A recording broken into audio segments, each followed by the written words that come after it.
What's up, y'all? This is Devon Walker, and this is My Favorite Lyrics, my podcast where I sit down with my favorite comedians, musicians, and music lovers to talk about music and all the bars that make me laugh. Today, we've got a very, very special guest. One of the funniest dudes that I know personally, a New York native, better yet, a Bronx native. You know what I'm saying? He's got a show called Life Before and After. Before crime. Before comedy, after crime. And we're going to leave it like that. We're going to leave it like that because we found it in the moment. I knew all the words, but I forgot the order that they came in. Without much further ado, let me give it up for your friend and mine, Petey DeAbreu. Yeah. Petey, welcome to the show. Thanks for having me, bro. Welcome to the show, man. How you doing? I'm doing good, man. Yeah. You know, it's almost summertime city. We made it through the winter. Been leaving the coat in the crib. That's true. I brought the coat and didn't need to wear it. You know what I'm saying? I feel like it's that time where it's depending on what side of the street you might need to be on, you might have to have the coat or you might not. What's your summer plan? Do you have a new, I like to get one pair of white sneakers before the summer comes out. Do you have a summer thing I gotta step out with this when the summer hit? Yo, why are we like this? Why are we like this? This is disgusting, bro. I be looking forward to it. I be I'm gonna get my old white. Bro, yesterday I walked past my Forces, my white low top Forces from last season. And I thought I gotta get a new pair before the summer. Yeah, because you can't come out with last summer pair. You can, but it's not. It don't feel the same. It don't. Yeah, it don't have the same verve to it. Yeah. You're right. Petey, normally I start the podcast out and I ask people how we know each other. Do you remember when we met? Because I don't know if I 100%. I don't remember neither. I feel like we just was around each other. Yes. Because also, for those of y'all who don't know Petey, if you don't know Petey, get to know him, please. Go see a show. He got mad shows in New York. You got a show at Second City. Better Days every Sunday, 8:30 p.m. Pull up. Go pull up if you in the city. If you visiting, people be visiting. They be like, oh, where should I go see comedy? Go see Petey show. If y'all don't know Petey though, Petey is my man's outdoors. My man's all the way outside. My man be he wherever the fun is at. Yes. You know what I'm saying? So I feel like I just saw him maybe at the Knit. Maybe at the Knit we might have met. Because when did you get here? I moved to New York in 2018. Yeah, so I probably met you right away. Yeah, probably. Because I feel like the Knit, not to get too deep into New York City comedy, but I feel like the Knit is where everybody used to be when that was happening. I miss that. Nah, that was definitely a nostalgic spot. Yeah. And it was I guess a melting pot, especially if people were if you just came to the city and it's that was if where the right people knew you. Yep. Yeah. Also not even knew you, but say you was from Houston or Dallas or something like that or wherever, Atlanta.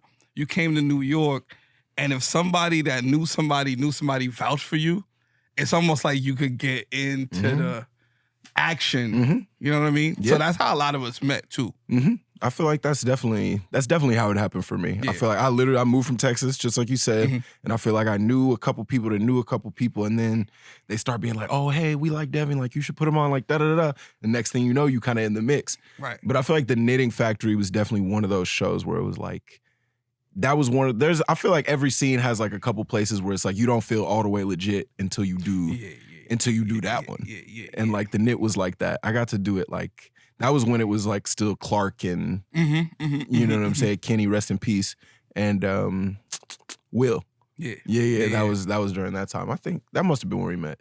That's crazy too, because it was I feel like The Knit is one of the only shows that I've seen. I'm pretty sure there are other shows, but it's the only show that I've seen that went through different generations or iterations of the show. So it was handed down from Hannibal. Hannibal started it, yep. To Will, Clark, and Kenny, and then from Kenny and from those guys to Sid, Amina, and Marie.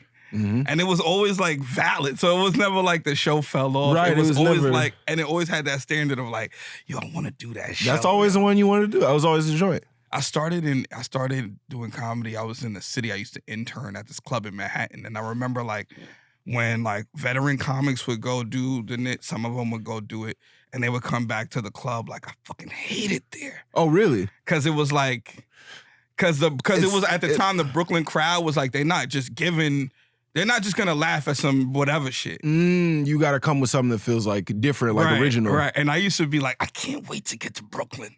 Really? Yeah. Because it was like, what clubs were you going up in at that point? I was interning. I was at Greenwich Village Comedy Club on Google in the basement with the paint chips. Yeah, for like a year and a half, 2 years, I was just interning. Getting them reps. Wait. But the knit was always you were a comedy club intern? Yeah. When you said I don't know, for whatever reason, I thought you were interning at like a nightclub. Nah. Which is more crazy. Yeah. Than...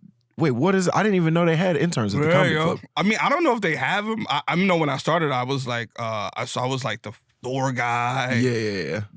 Phone to taking reservations. Just whatever they needed. Stock, inventory. Shovel the snow, put salt on the sidewalk, scrape the gum off the bottom of the table. Whatever they clean need. the toilets. Everything. Wait, how did that come about? Like, how did you link up with them? Oh, I went to the club one day and I was like, I met the manager dude and I was like, yo, can I watch a show? I'm a comic. Like, I never really saw a comedy live before I started doing it. And then he was like letting me watch the show. And then one day I just started helping the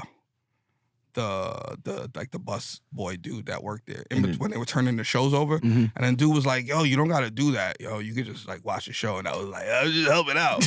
and then one day, like somebody couldn't make it and he just hit me up, was like, yo, you wanna like seat people? And then once I got in, I never left for like 2 years. That's what's up.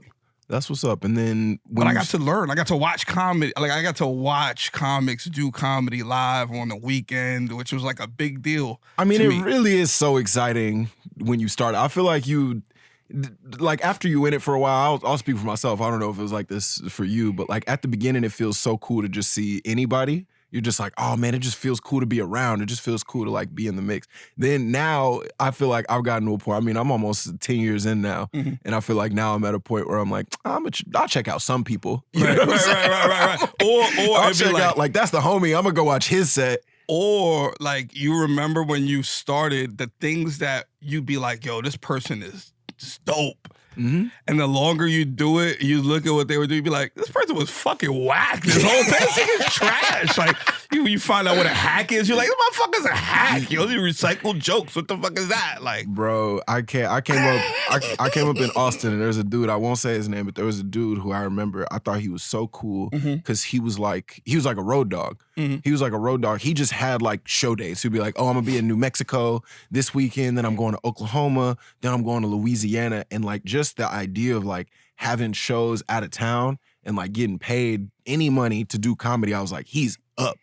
He really the one. And then one time we did like a taping. They did these PBS tapings and me and him were on the same PBS taping, which never came out. They paid us like $300 and I was like, that was most of my rent. You know what I'm saying? So I was like, all right, like I'm up. And I remember for whatever reason, that's the first time I remember watching this dude and be like, this guy sucks. He sucks. His jokes are not good. And then there's people like that who I know that exact thing where you're just like, oh, this dude's like, he's you first lit. meet him, you're like, yo, this dude's a legend. Yes, exactly. How's this guy not on yet? Yes. And then some time goes on and you're like, oh, that's okay. Like, I get it now. Yeah. I see what's going on. But yeah, bro. Yeah, I know that so well. But yeah, man. And now look at you. You got your show. Do you want to tell the people about the show who never seen your one-man show? Oh, the one-man show is basically about my life. I'm actually bringing it back this year. Probably do something this summer. Yeah. It's about my life before comedy. So before literally right before I started doing comedy, I used to work in a sneaker store. And then I got arrested for some past transgressions. Of course. And then it's like talking about after that. You know what I mean? And then it goes back, like I'll go back to like what I was doing before the sneaker store and stuff like that. But like it starts in the sneaker store and it ends with the courthouse. Wait, actually, I don't know if I don't know if I knew about your history at the sneaker store. Yeah, I used to work at a sneaker store in Miami called Simon's. It was in Liberty City, one of the worst hoods in the entire galaxy. That I mostly know from First 48. I know from Grand Theft Auto. Oh, okay, yeah. But it's like I feel like they call it Liberty City, but it's not really like in the game. Like it's Liberty City, but it's not really Liberty City. Because in the game, because ain't nobody getting free. Right. Damn, bars. We Because still ain't know nobody what the bars they say it's Liberty, but ain't nobody getting free. You're right. It's not Liberty or United. It's crazy. I didn't even know we was getting this deep this early, man. That's wild, bro. This is, I will say, people don't know what time we recorded. This is the earliest podcast we've ever done. This is the earliest. Normally it's like in the afternoon, but we had to move around the schedule. Okay. I appreciate you being here. Of course, man. With us early. Petey got here before I did. You know, try to be punctual. You know, they call me Punctual Petey. Some say in some circles, in certain environments. Punctual Petey, Punctual he on Petey. time, always on time. You know what I'm saying? You're not always there when they call. Nah. You know the vibes. Come on, I can't. Who gonna be there whenever they call? Not always. Like your time can't be that disposable. Nah, it's not that. Whenever niggas gotta go to work. Shout out to Ashanti. Word. That was really a R.I.P. Irving Lorenzo. He just passed. Yeah, R.I.P. R.I.P. That's a crazy, not crazy, but like that's like a. Yo, imagine you get named Irving. Yeah. You better succeed. You have to. Irving? Like you gotta be summa cum laude with an Irving. That sounds like maybe that's what they was trying to push him towards. Because Irving that sounds like a Irving is you know regal, what I'm saying? gang.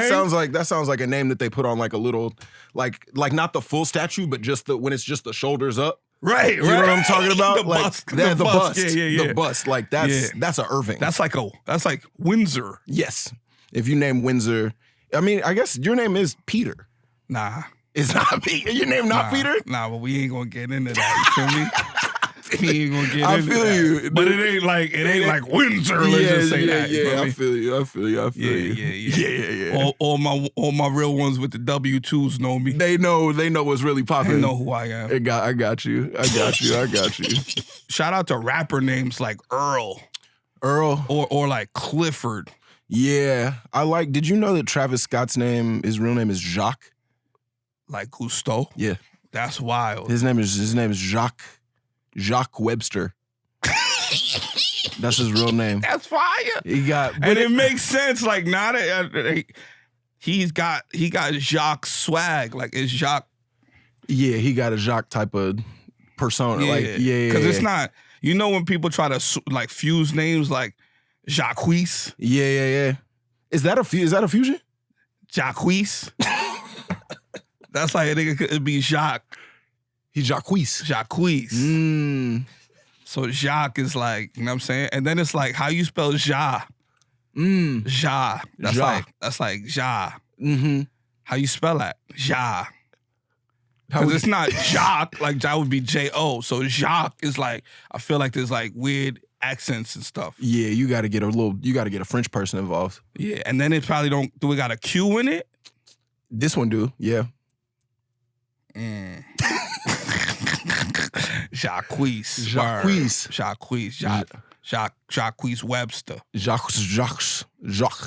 You know, Busta Rhymes' real name is Trevor. Shout out to Bus. I did not know that. I only knew that because I used to work at the sneaker store. He came through and I read it. I was like, I just called. I was like, Trevor? That's wild. Trevor. No, I did not see that coming. Trevor. I mean, he Jamaican. Trevor is like, that's like. Is that a real Jamaican? Trevor and is like the most Jamaicanist name. Really? I don't know. That might have been the 90s and the name changed for the 2000s. Right. And then it switched. Yeah. But Winston and Trevor used to be the Winston. That was Tay Diggs' name in How Stella Got Her Groove Back. See? His name was Winston. Winston on the beach. His name was Winston. Yes. Yeah. That was crazy. They just told Tay, they were just like, hey, babe, just be Jamaican. And we all was just watching it being like, yeah, that's good. That's good. That's a Jamaican man. Mm-hmm.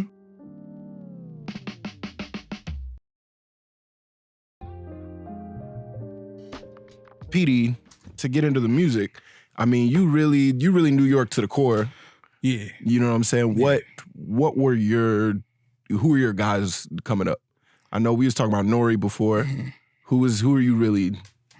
First of all, rocking I with? want to say, Yeah. because I was like thinking, I was coming on this show, so I'm like listening to my favorite songs. Yeah. And I didn't realize that, like, how violent.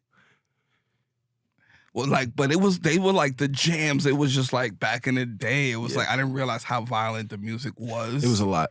Because I was trying to find like a cool one. Yeah. And everyone was like, because it was like, I feel like if you didn't fight to a song, the song wasn't good. Like if a fight didn't break out while your song was on, it's almost like that was the standard of a good song in the 90s in rap music. You gotta, like, my version of that when I was coming up was Waka Flocka. Okay. Waka Flocka, when he was doing when Hard in the Paint would come on, that would really be like a problem song. Yeah. That'd be like a song where it's like if you had an issue with somebody, that's the time to this get it off. when you deal with it. Yeah. But like, I don't know. That's I feel like I grew up in Texas, and I feel like the Texas style of music is so much, it's like it's made to drive to. You know what I'm saying? It's laid back. Yeah. It's like very chill. It's very like, you know what I'm saying? Like niggas was on lean, so they were like very like they're swinging. They're down here. They driving slow. They swinging. They swinging from side to side. Like right. New York music, I feel like that's exactly our impression of New York music was like DMX, where it's like niggas is growling with like a gun in there, and we was not. We wasn't ready for all that. You know what I'm saying? It is. That was very much our impression of like New York City music, and it's good. And you kind of got the same impression. But you know what's crazy? Even like, so I was born, not to tell everybody, you know what I'm saying, but like I was born in 82, you heard? Mm-hmm. So sometimes a fun thing that you should do, whoever it is, you should go to the year you were born and look at like what was the hit song, like what, because it kind of give you the vibe of what was going on. Let's find out. It's like this is what my parents was getting down to, or like is this what? So I did do you know that. what the hit songs were, bro? In 82, this was the hit song, and hip hop was like maybe like a few years old. It was new, yeah. Bro, The Message. Oh yeah. Grandmaster Flash and the Furious 5, bro. Don't touch me. Yeah, don't push me because I'm close to the edge. I'm trying not to lose. Yo, that was so when I think about that, we gotta bring that back. Yeah. Because people like shit on that, but then you got rappers that they got the laugh. Like everybody has a laugh. Khalifa got a special, Everybody, Rick Ross has a laugh. I like Rick Ross's joint. Everybody has a laugh. Like I like when Rick Ross come on there. But we need to bring back the. Yeah, that was he was on it. Now I gotta think about this, bro. Yeah. Broken glass that's how the song started, bro. Broken glass everywhere. Like everywhere. You know how vast everywhere is? Yeah. Everywhere? That's all the places. That means like you step somewhere, you was like, that's glass here too? That's glass. Type shit. Like, you step to the left, it's glass. You go ahead and step to the right. Yeah, that's gonna be some more glass. You back up. Yeah, that's additional glass. Yeah, you can't get away from it. And then on top of that, there's people pissing on the stairs. They just don't. So you got. They don't care. You got open sores on your feet from the glass, and then you go down the steps and it's piss. That's gotta burn. Ain't nothing good. Ain't nothing good. You wake up in the morning, you step out of your bed, glass. Somebody put glass in your Crocs. Yeah, you can't. Yeah, you thought you was about to get comfortable. You thought you was about to get comfortable with a Croc. You thought you was about to put your foot on something that felt like a cloud. No, it's glass in there. Yeah. That's crazy. And you feel like that informed. You feel like that kind of informed. Yeah. Like your music taste? Because sometimes it's not. I don't think that. But it makes sense for me. It like gives it like context. So when I go like, damn, why is shit like that? And then I'm like, oh, this is what was going on where I lived. And so it wasn't even just a song that was. I was like, the song was popular, but it's also like talking about where I live, where I was being born. Like there's a verse in the song. Dude goes, what does he go? He goes,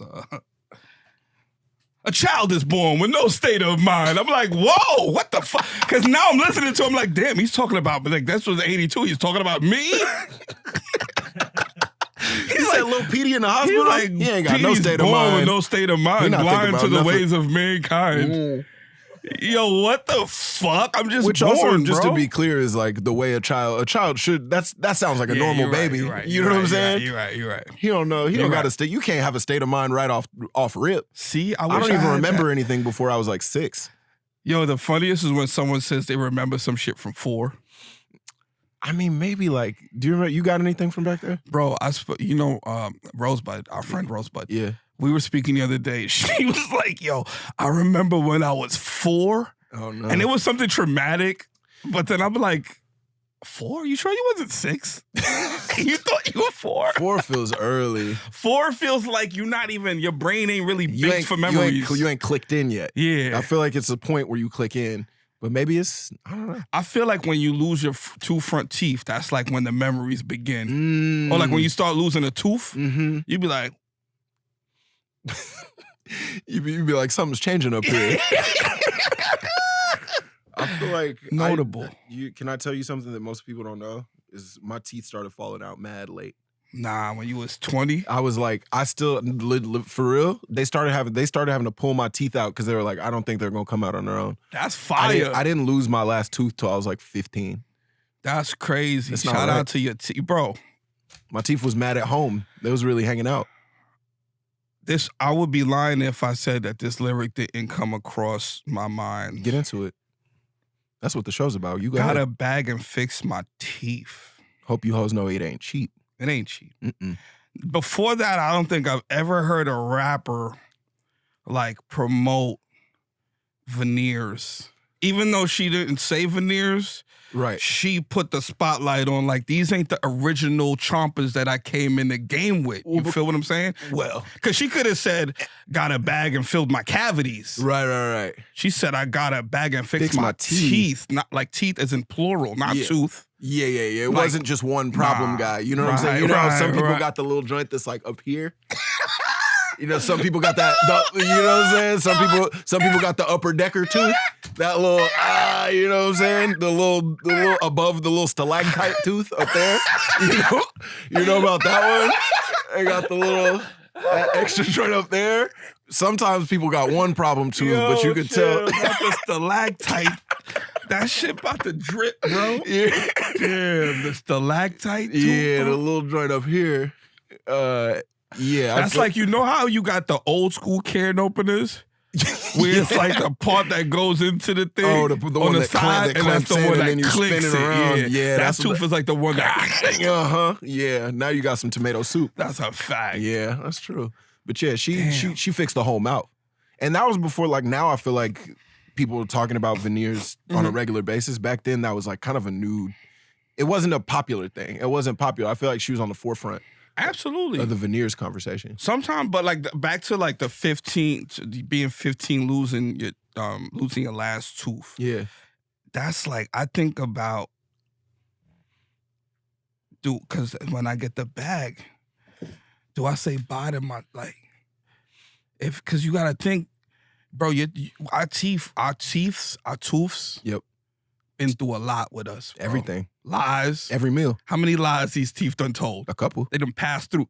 One or two. You know what I'm saying? Mm-hmm. It's a truth. A lot of truths. More truth than lies. Of course, hopefully. Bet that. Bet that. You feel what I'm saying? Percentage-wise, yeah. Nibbled on mad necks. Woo.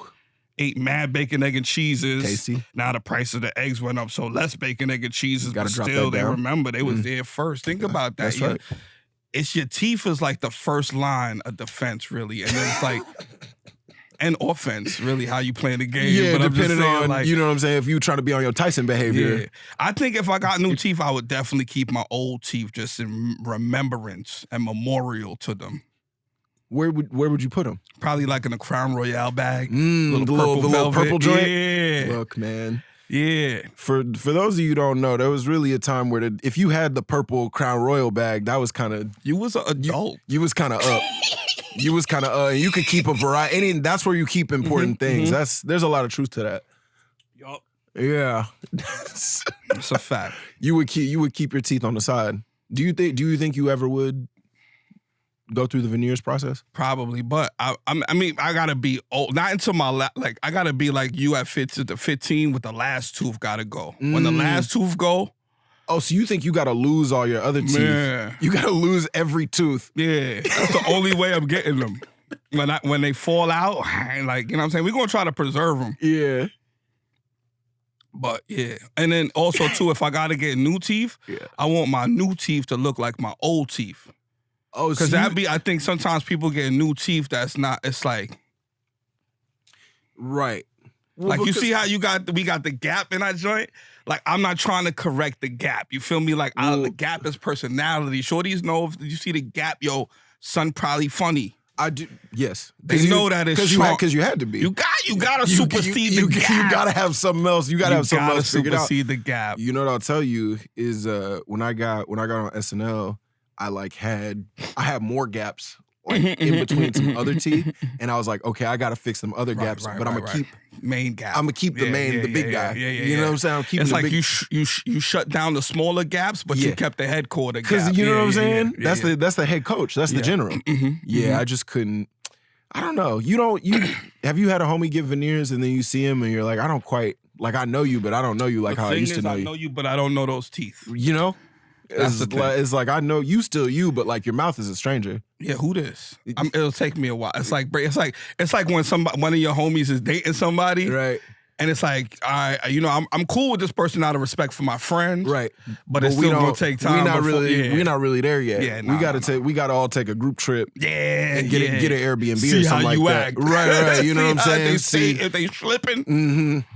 We gonna see if you putting in on the. Oh yeah, shout out to the. You know which one was the? I don't know this person, but so I think when like Cam from Cameron got, because it was like it was on Is What It Is, the podcast joint. So like he didn't get them before they started the podcast. So that's what kind of made it a little obvious and weird, right? Because it was like, one day he came on, it was like the check cleared. Well, that's the thing. And then it was like. That's the thing is when you get the teeth, it's like you can't be subtle about it. Yeah, you know, it just ends up being a thing where everybody's, it's kind of like when you get like, if you get like a watch, you know what I'm saying? Like if you get a watch and now all of a sudden your conversations is just real, like that. For the first time in your life, you going. Right.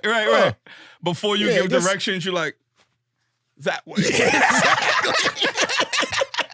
It's exactly that. I feel like you got to be like that, but with the teeth, you got to. But also too, now that I think about it, I think that's like it is a flex though, because it's like it's expensive. It's like instead of getting gold teeth, you just get new teeth. And all right, so here's what I think about sometimes. This is gonna be weird because get into it. I don't think I'll die by getting dismembered, but if I did and they only found the head and I had new teeth, how would they identify you?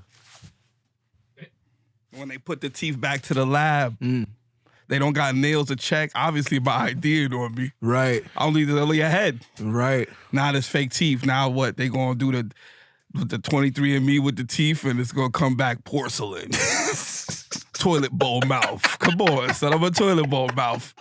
That's what they gonna say. American Standard was his daddy. His daddy was Cole. Kohl. Cole.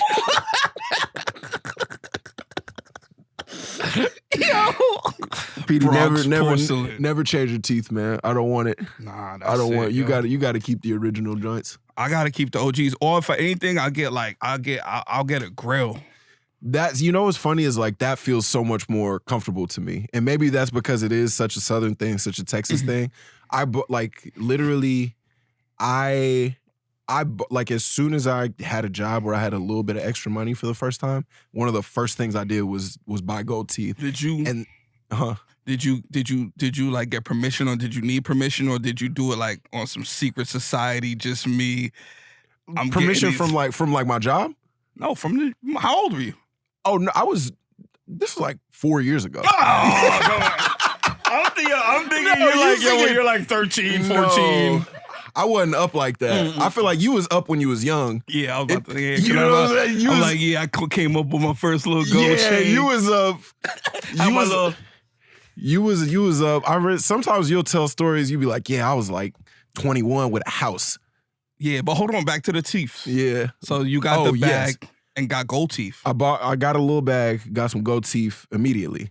Nice. Immediately got some gold teeth. Did you get a grill or did you? I had a couple joints up top and then I had a couple joints up bottom, like a couple up here, a couple down here. Yeah, I was kind of like, you know, like artisanal. Yes, I was doing. I didn't do the whole. I was like, I'm gonna do mine a little. I'm gonna do mine a little different. The boy had flair. You know what I'm saying? I was doing a little different, but then I fixed my teeth. Then I closed the gaps up, and now they don't fit no more. So now I just got like loose golds. You gotta melt them down. I gotta melt them down and get them recreated because I was too eager. You know what I'm saying? You know, and because my priorities was flipped. You didn't have the foresight, like, yo, I get these now.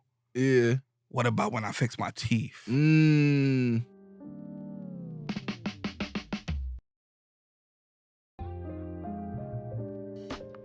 Anyway, Petey. Yes. You want to get in some bars? Let's go. You got some. Yo. I know you said you brought something that you wanted to talk about. I got a couple. All right, let's get into it. So you know I'm a big Cameron fan. I feel like he's one of the best lyricists of all times. Yeah. So the name of this, it was off a mixtape. The name of this song is Somebody Gotta Die Tonight. Mm-hmm. Just tonight. Think about that tonight. Like not tomorrow. Not today. Mm-mm. Not at midnight, because that would be considered tomorrow. Right. Tonight. But it's like once that sun starts to set. 11:59, I'll let it slide. Right. But you're cutting it close. But you're not going to make it that far. You know? Because somebody died tonight. Bro, so he goes, but Jaffe Joe. Okay. Stay on stop and go. Yep. Get a block of blow. Need that. If I yell, da-da-do. Run that back for him. Run that back for him one time, Petey. Run that back. Yeah. So, and this is like in the middle of a verse. He goes, like, so he's telling you some other fly shit he's doing, but then he goes, but Jaffe Joe. Stay on stop and go. That's spinners. Back then, it was the stop and go. Oh, stop and go. Spin, you stop and the rims keep spinning. You know what I'm saying? So Jaffe Joe, stay on stop and goes. Get a block of blow. Yep. If I yell, da-da-do. Da-da-do. You heard? I heard you, bro. And that's just it's more. Yeah. Get that. Is you rah-rah? No. No. Even mama no. I'm the shit, but shit. Vamoose gotta go. Is you rah-rah? No. So if you don't know, rah-rah is like, yo, you want some bull, you loud, you being extra, you rah-rah. You want some rah-rah? Yeah. Is you rah-rah? No. No. Even mama no. I'm the shit, but shit. Vamoose gotta go. That's wild, bro. Hold on. And then it gets better. This is my favorite line. This is what makes Cameron a lyrical anomaly, a genius. He says, I visit Peru just to canoe. Yeah, you need that. Like, how many people you know in general, much less from Harlem, going to Peru? Just to canoe. Like, that was his only business in Peru. Because some people might go for a variety of other reasons. He said, he didn't say, I go to Peru, I do mad things, and I canoe. He said, I go to Peru just to canoe. That's it. I like to imagine that he gets off the plane and then he goes and canoes and then he gets right back on the plane. Imagine him doing that, and then first day you have a kayak. He's like, what is this? I told you I want a canoe. I want a canoe. I'm not trying to do that.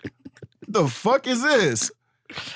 Yo, he leaves Peru. He says, I visit Peru just to canoe. Witnesses, vision is stewed. They missed the Magoo.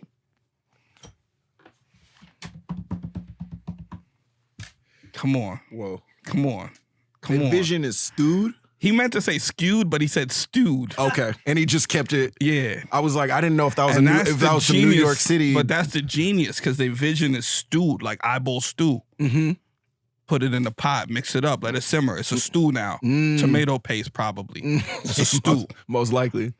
Witnesses, vision is stewed. They missed the Magoo. I don't know if anybody remembers Mr. Magoo, but he was blind. He couldn't see. That's the witnesses. Mr. Magoo, he was the one, he was like confused all the time? Yeah. But he couldn't see. Right, so he never knew what was going on. But he would always be about to die, but never died. Or he would always be about to get into an accident. Like, he'd be about to like walk off of an I-beam, and then another one would come all of a sudden, and then like, you know what I mean? Right. Mr. Magoo. Mr. Magoo, hold on. You got more? Yeah, I got no. That was the lyrical genius of my man Killer. Is Cameron your favorite Dipset member? Absolutely, man. Killer. Yeah. What'd he say? He said he got so many bars, man. And a thing I like about Cameron is he will rhyme the same word with the same word like 6 different ways. There's another joint he goes, he says, I'll show you how to weigh the work on your way to work. That's right. I'll say, dog, way to work. That's exactly. I'll show you how to weigh the work on the way to work. I'll say, dog, good job, way to work. That's poetry. How do you weigh the work on your way to work? You got to get he's on his way to the commute and he's teaching you about something. Right. He's like, here, I got it right here. I'll show you. It's instructional. It's like, I know you're busy, but I know you on your way to work. He's trying to give you the tools for a different type of success. You know what I'm saying? You go to your 9 to 5, he trying to teach you about your 5 to 9. He trying to, you know what I'm saying? He's like, hey, when you get off of that, I'm going to give you a tool for when you get done with that so you could do something else. You know what I'm saying? You know what I'm saying? Come on, man. Who's giving that to the community? And then after they learn how to do that, after that, they do their 9 to 5. Before they 9 to 5, he teaching them how to way to work. Right. 9 to 5, they going to work. Right. 5 to 9, they working with the work that he showed them before. He's saying, congratulations, man. Way to work. Come on. Way to work. Way to work. And he being encouraging. That's that's giving back to the community there. Not a lot of people is doing that. Come on, Not a lot of people is really giving back on every front. That's 360 degrees of community support. You feel me? That's meta. That's meta vibes right there. That's what we need. We need to get Cameron involved with politics. Yeah. We got to get him in the cabinet. We got to get him in the cabinet. Somebody's cabinet. I don't know. I don't know. As he would say, pause. I feel like if we said that, he'd be like, hey, yo, cabinet. Pause. I do like, for those of y'all who don't know, Cameron and Mace have a show where they're just saying pause at things that are just things that people are saying it would literally be like, hey, I got to pick up the phone real quick. They'd be like, hey, yo, Paul, what you picking up? Or they'd be like, I'm gonna let that one slide. I just said a very regular sentence. All right, but you want warning. You want warning. It'd be like, yo, you want warning, yo. It's like I really didn't do nothing like that. You're like, yo, I'm just trying to lock in. What? Hey, yo, lock what? That's wild. Hey, Petey, obviously, famously Bronx native. You know what I'm saying? Yeah. Who from the Bronx do you feel like you was really rocking with growing up? It's gonna sound cliche, man, but there's so many people from the Bronx. But like, obviously, I'll say the last person that I've rocked with mad people from the Bronx. But like Big Pun, I think it's like an easy cliche, but like he's really lyrically, like we talking about lyrics. We talking about lyrics. My boy starts off a verse. Some chicken back of me bought me a daiquiri. Yep. Told me to meet it at Zachary's. What's that? I don't know, but it's like the fact that you could say a place, like it felt like a place we should know. That's what I thought you were gonna be like. Oh yeah, Zachary's was right over there. Like some chicken back of me bought me a daiquiri. Told me to meet it at Zachary's. Meet it in the back because she heard I was packing meat. Whoo! Ain't nobody really doing it like that. Come on, for like why? He made you feel involved. Zachary's. Yeah, I know Zachary's. I really thought Zachary, just by the way you said, I really thought Zachary's was a real spot. She was in back of me, bought me a daiquiri. Yeah. Imagine you're that woman and you just had a one-night stand with Big Pun at Zachary's. You can't even be mad that he told everybody because of the way he made it so because of the delivery. Yeah, he made it really nice. Like, imagine she was like, yo, don't tell nobody we did this. And then she heard the song and he's like, yo, some chicken back of me, bought me a daiquiri. I didn't say your name, Ma. And she was like, nah, I didn't do that. I didn't do that. I got him. Yeah. I had to get him the daiquiri. He was packing the glee. He was packing the glee. Who do you feel like is the best representative of the Bronx outside of Petey? Musically? Yeah. Sheesh. Yo, this is gonna sound weird, bro. So, my favorite, personally, like I think as representing the Bronx. Damn. Because I feel like Yonkers is right there. Like you could walk to Yonkers from the Bronx. Like you could walk. Right. And you could walk to Mount Vernon. So you could walk to Yonkers and Mount Vernon from the Bronx. Okay. So technically. You feel like it's DMX? Yeah. Yeah. Like, no, if I had to say, yeah, because it's like DMX got that. It's just like all around bipolar. Right. On edge. Yeah. But I'll pray for you. Mm-hmm. I'll kill you, but I'll pray for you. He was praying a lot. And I'll try to give you guidance so you don't have to get killed by me. Mm-hmm. Or any of my associates. You know? Yeah. So I'm giving you the guidelines. Just follow those and then act accordingly. That's true.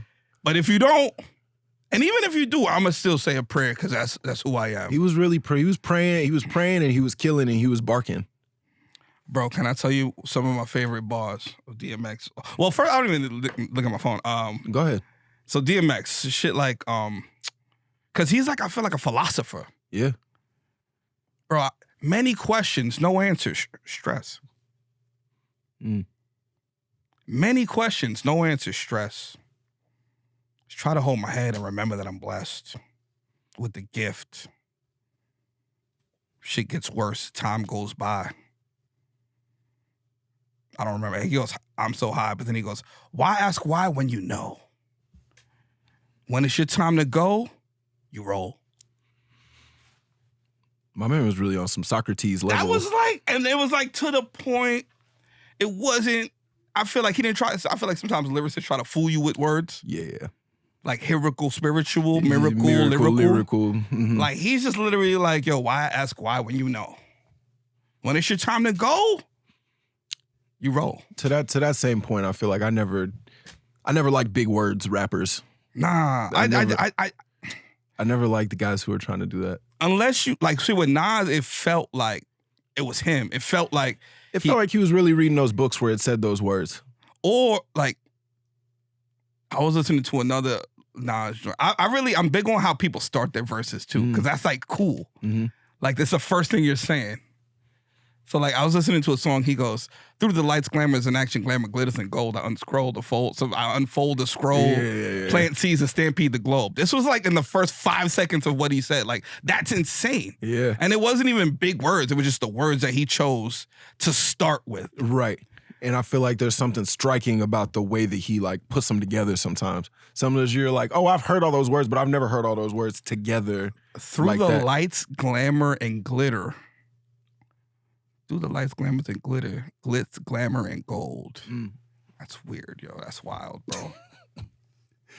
That's crazy. It's wild, man. That's crazy. You got any other bars you want to bless us with? If you got anything else, we got to go back to DMX because this one struck me as, sometimes I like, but I don't like when people generalize things sometimes because I feel like you got to think, you got to be more specific because like generalizations is like, hey, that's like if somebody's like, all black people do this. You're like, wait a minute, I don't do that. You know what I mean? You're like, wait a minute. So there's a rhyme, he goes,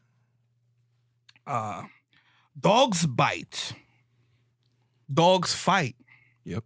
Dogs knife. What? Scratch, shake, and hold all night. What? So when you hear that arf, arf, start running. Come on. Because when you hear that arf, arf, I'm coming.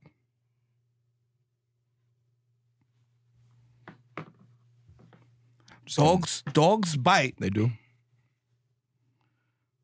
Dogs fight. Dogs knife. Dogs knife. Scratch, shake, and hold all night. So when you hear that arf, arf, start running. Because when you hear that arf, arf, I'm coming. So I'm listening to this and I'm like, dude, like, he never ever talks about friendly dogs. Like, what about the dogs that do the complete opposite of everything he just said? Like, what about the dogs that just chill? Which is most dogs, really. That's what I'm saying. The vast majority of dogs, like it's some dogs that's doing that type of stuff, but it's like the majority of dogs that you see is just trying to like take a nap. They trying to lay down and and drink some water, lick your hand. Like that's kind of it. But maybe not. Dogs bite. No, dogs. Some of like occasionally They do, but I'm like, yo, dogs nibble, dogs cuddle. They do. They make me feel good when I'm sad. Not DMX. All night. Not DMX's dogs. Not DMX's dogs. DMX and Michael Vick's dogs were not doing that. Yeah, they was slap boxing. Yeah. Because then you got to think, dogs knife. Dogs don't even have, they have paws. How do they knife? They don't have the thumb ability. They going knife? They Dogs can't, knife. They can't do that. Because he could have said claw. He said, no, dogs knife. Isn't there something about DMX, though, where you feel like his dogs were just doing different stuff? Yeah, I feel like his dogs used to drive him around. You know what I mean? You ever see a dog? Like I feel like he trained his dog to chauffeur him. Yeah, exactly. I feel like his dogs was like. Did you ever see? What was that movie called? What's the movie called about the dude who has the army of rats? Do you know what I'm talking about? Was it Rat King? No, not Rat King. Yes, he's like. He's basically Willard. No, Willard. That's how I imagine it. Because like Willer's basically a movie about this dude who's like, he's disappointed with his life, but then he realizes he can control the rats. Yeah. And the rats start like doing hits for him. He's like doing plots and stuff like that. Mm-hmm. That's kind of how I imagine like DMX would. Dude, I gotta go back and watch Willard, Joe. That was a classic joint, man. Yeah. Because that's like an ill power to have. Like you could just control. Especially if you live here. That's what I'm saying. If you live here, if you got control of the New York City rats, it's like, what can't you do? I pull up, I'm like, they know what that means. They know what that means. Get them. Yo, if I could control the rats and the pigeons, bro. I do feel like I feel like you got a special connection with the pigeons. Not like you control them, but we be talking. Yeah, I do feel like you were a pigeon for Halloween. Yeah.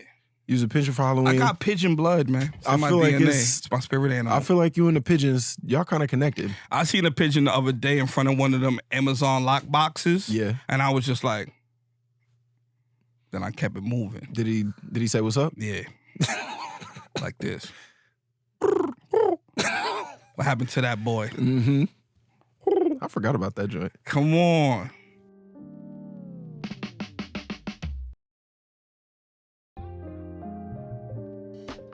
I asked some like people online to submit a couple bars. Let's go. We're just gonna go over a couple of them. Let's talk about it. Oh no, this is one that I actually heard recently. I was listening to a Playboi Carti song. Yeah, I rock with Playboi too. I understand everything he's talking about.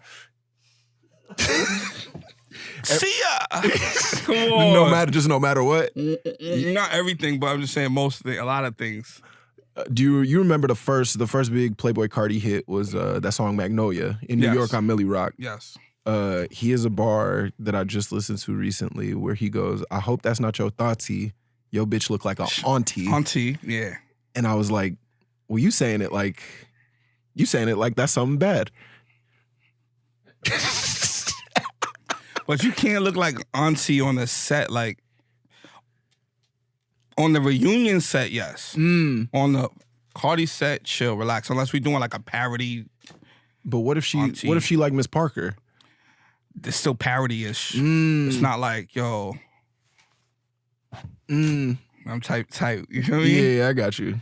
Yo, I rock with Playboi Carti, man. Shout out to Playboi Carti, bro. Evil Jordan goes crazy. Evil Jordan does go crazy. Goes crazy, bro. Yeah. Disrespect. Put your ass in the food chain. Squat. Yeah, that shit go hard, bro. What? Playboi Carti does. He definitely has the most bars that I could not tell you what the words are, but this sounds. He goes crazy. It sounds crazy. All right, so you know why I like Playboi, and like let me sometimes people like, what's your comedic influence? Like I feel like some of my comedic influences are like rappers, of course, and it won't even be like, yo, like they were doing comedy or anything. But to me, it was like ODB, Nori, and Playboi Carti kind of fits in under that umbrella to me. It's like people that are so left and so themselves. Yep. That you either like. You lock all the way into it. Yeah, you can't be like, yo, I think Nori and ODB or Playboi Carti are bad writers. That's not what they're doing. They're not here to be like, yo, check out my pen. Right. They're like, yo, check out this fucking. They're not doing what Nas was doing. They're doing it's a feeling, and it's a feeling, and it's like you feel it or you don't. Whenever I listen to Playboy, when the album came out, bro, I am the music. I do like that. I was walking down the street. Just imagine. He just called his album Music. Yeah. That's it. And then the whole time he got a dude going out in the ad lib saying, I am the music. And it'll be certain parts of the Playboy song where he's like, it's a bit bad. And I'm like, I don't know what that was, but yeah. But that's how I feel. But that's how I'll be doing. I'm cooking, walking down the street. I do like that. Hold on, real quick. I just changed lanes. I'm an emo thug in my face. This not a rocked out phase. She said this not a rocked out phase. I'm an emo thug in my face. Come on. Disrespect the squad. Give your ass in the food chain. Hey. Stay. Hey. No rain. Nope. Mm-hmm. Now you changed. They can't put me in no genre because I changed the game. And it really is that. And he gave you 30. He gave you a 30 clip. 30 Who's tracks. even doing 30 clips? Nobody. And it feels like an easy, like it feels like, it don't feel like 30 tracks when you listen. I listened to it all the way through. It's like 30 tracks in like an hour. You know what I'm saying? It's like 2-minute songs and it all feels like, I don't know, it feels easy. To the point. Man, yeah. That shit got me excited, bro. Between Playboy and like West Side Gun, boom, boom, boom, boom, boom, boom, boom, boom. And I'm rocking with SD-Nack right now too. He got the best ad libs. SD-Nack has an ad lib where he just says ad lib. Best ad lib. That's why I said best ad lib. I really like that a lot. It's one of those yo, we've been around the world's been here for 2,025 years, right? Yeah. No one there's been millions of ad libs, bro. That's right. And no one's ever just said ad lib. I really like it a lot. That's the genius of it. It's like the thing that somebody picks that anyone could have picked, but only this person picked it. He got there. Bro, nah, they said that's the shit that get me excited these days, bro. I'm really into. I'm glad you brought up SD-Nack. This is the first. He has not come up on the podcast yet. Where's he from? Do you know? I don't even know. I want to say from New York, uptown. Okay. But I may be wrong. He may be from Wisconsin somewhere. You know how rap is. There's a song it's a West Side Gun song called Banana Yacht. Yeah. With SD-Nack on it. I feel like you'll appreciate this bar. He goes, trying to get an order, Brock will hit you with something nice. What you need, 4 niggas rushing in, weapons of some type, talking about shooters, we could get into gunfights. Clint Eastwood, my eyes squinting the sunlight. You know what I'm saying? It's such a vivid picture. You know what I'm saying? Where it's like That's he's wild. 2 guns each side. He walking up, his eyes squinted in the sunlight. But you, because he don't want to miss. So he trying to make sure he got remember the one dude on the Olympics? Remember the one dude on the Olympics? He came up with without the headpiece, the ear gear. Yeah, gang gang. You know what I'm saying? Yeah. Shout out to Luigi Mangini. Yo, trainer. Hey, free Luigi. Free Luigi. Yo, I was playing Mario Party the other day, and I was using Luigi just cause, and I was booming shit. Yeah, I bet you Luigi usage just in general, I feel like probably went up. Yeah, because of what Luigi was doing out there. Yeah, that's back when people stood for something. Yo, hold on. Bars. What we was talking about? 2 guns. Oh yeah, SD-Nack go crazy. SD-Nack go crazy. Shout out to the ad lib. West Side say, yo, I don't speak Spanish, but for some work, he said, I learned some. Or he said, I do a lot. I don't remember what it was, but just the line of I don't speak Spanish, but for the work, I learned some. Hola. I might be butchering it. Can pull it up? I'll give you what's like. Because I don't want to fuck it. I don't want him to see me and be like, yo, son, I thought you was a fan. You fucked up my line. I know it was something like that, though. And I think it's in that Boswell song that just off the last album. I like different shit, man. Also, anything different is I'm a fan of different. Anything that sounds like something else, I don't really like it. But if it's like some shit like SC Knack, that's why it's like, or even West Side and them, it's like new, it's old, like nostalgic vibes, but it's like it feels new. like it's from the 90s, but it feels like they updated it in a way that feels like. I was even watching a video of his, I think it was the Boswell video, and like it after SD Knack's part, because I think he goes first. And then in the video, he does like a minute interlude in the video. Like West Side's just talking about what he's wearing. Like the music stops and he's just like, yeah, you know, this jacket 101, this these socks are 101, these jeans 1 of 2. He's like, and then he goes, this hat, oh shit, this a 101 too. I forgot. And it's just like, so he's like describing his outfit for like a minute, and then he's like, and then these dogs, he has 2 puppies there, like these dogs, and then it's like, all right, now back to the song. Dude, I'm like, yo, that's fucking hilarious. You like, ain't heard that before. And then you know that you're independent, because it's like, dude, like I could see somebody corporate being like, you can't. It was like, why are you talking about that? You're making the minute 5 minutes. We've been doing the research for videos, and people usually clock out after a minute 13. You can't. It doesn't make sense. He's like, nah, yo, do it. Yeah. That shit's pretty crazy. I like that. I like different shit, bro. Anyway, Petey, you got anything else you want to add? Any place you want people to find you before we get out of here? Yo, find me online. Google me, Petey DeAbreu. Also, just come, if you're in New York, come to Better Days every Sunday, 8:30. You might see people like me, Dev, and a stew of others. That's right. Come check the stew out. Check out the stew. Petey. Yo, thanks for having me. Shout out to Jimmy. Shout out to Jimmy. All right. That's it. Thanks, y'all. My Favorite Lyrics is a production by Disco Nap. If you guys like what you hear, leave a review and tell a homie about the show. And make sure to follow us at My Favorite Lyrics Pod on all social platforms, except for Twitter. We offer that. You can learn more about this week's guest and the My Favorite Lyrics team by checking out the show's notes. And thank you to the guys that made this show happen. Our executive producer, Laura Mandel, our associate producer, Carmen Carigan, Chris Mueller, who engineered and edited the episode. Shout out to y'all. We'll catch y'all next week.